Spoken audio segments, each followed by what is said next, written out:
Exaggerator sweeps up on the outside, and so Exaggerator looking to turn the tables on Nyquist, who's down to the rail. In the final furlong of the Preakness, Stradivarius moved to the third. Nyquist laboring, there is Exaggerator, and Kent Azormo at the 16th pole from Nyquist. Exaggerator in the Preakness turns the... Now getting ready to call his 27th Preakness, Dave Rodman grew up watching races at the fairgrounds with his dad, betting to show on their weekend excursions. After working as a disc jockey at a prominent AM radio station, Rodman soon returned to racing, getting his first break as a caller at Jefferson Downs. And at first I remember trying to call a race, but I would say they're off, call a couple of horses, and then check my tickets because I knew I had a bet. And I had a bet down, so I'd stop calling the race. The very first Preakness that Rodman called was in 1991 with Hansel, trained by none other than fellow Louisiana native Frank Brothers.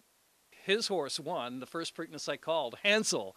And I said, imagine that, coming all the way from Louisiana to Maryland to call a big race, and here's Frankie. I was happy for him. The resurgence of Maryland racing has been a thrill for Rodman, who says calling a horse race here never gets old because there's always something new happening. Like I say, so many horses have passed in front of the grandstands here at Pimlico, you know, back to the Seabiscuit War Admiral match race in 1938, and Suffirmed Alidar, Sunday Silence, Easy Goer, the three-way finish in the Preakness in 1997, Fleet Alex's remarkable recovery, having been wiped out at the top of the stretch. Oh, at the quarter pole, Fleet Alex is coming after Scrappy T in the Scrappy T taking out a Fleet Alex who almost went down.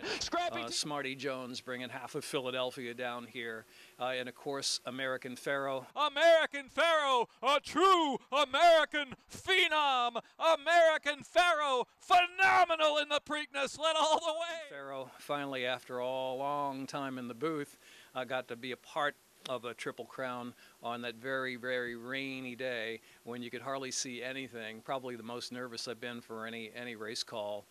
After being part of so many big moments in racing, Rodman has hardly hit his peak. Color-coding his program with the Contender silks and using a monopod to stabilize his binoculars, Rodman tackles every race in the same way, with accuracy and enthusiasm.